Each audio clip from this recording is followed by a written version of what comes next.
So here we have the Volkswagen Golf R-Line on a 20 plate. I'm going to start off by showing you around the outside of the car, and then we'll hop in and run through some controls on the inside.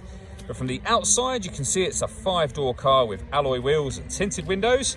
Let's start off inside the boot and then work our way around the rest of the car from there.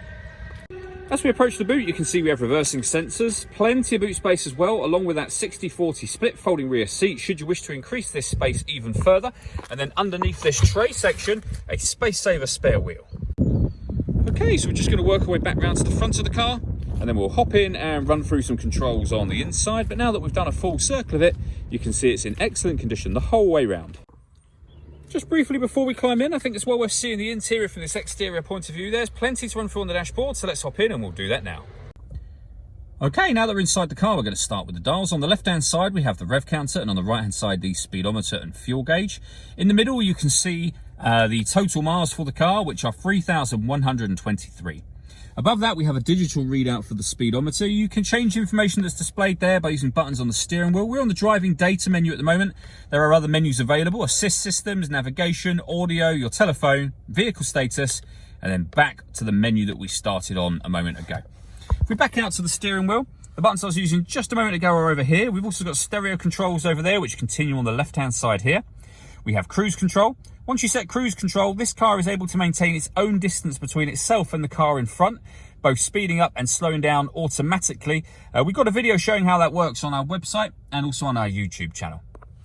Over in the center, we have the touchscreen for the car. So this is where, amongst other things, you can pair your phone. It's also where you'll find your radio. And this car has got DAB, FM and AM radio, as you can see.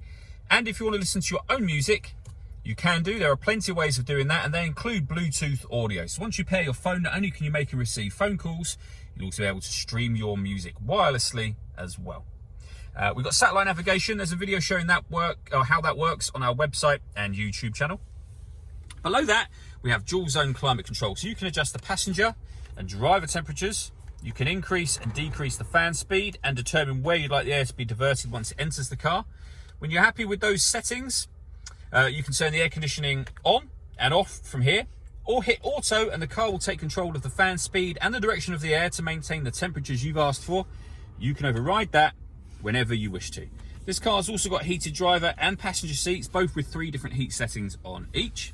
If we move the gear lever out of the way, we have this cubbyhole section, so storage here and a USB input just there. We then have the ability to turn the parking sensors on and off. We can turn the traction control on and off as well. You can turn the stop and start off from here. This car is designed to cut out when it's stationary in traffic to save you fuel. That system is now off. And this button will change the driving setup of the car. So we can put it in eco, normal, sport, or individual. And under individual, they are all the things you can change yourself. All that leaves me to say is thank you for taking the time to watch this video.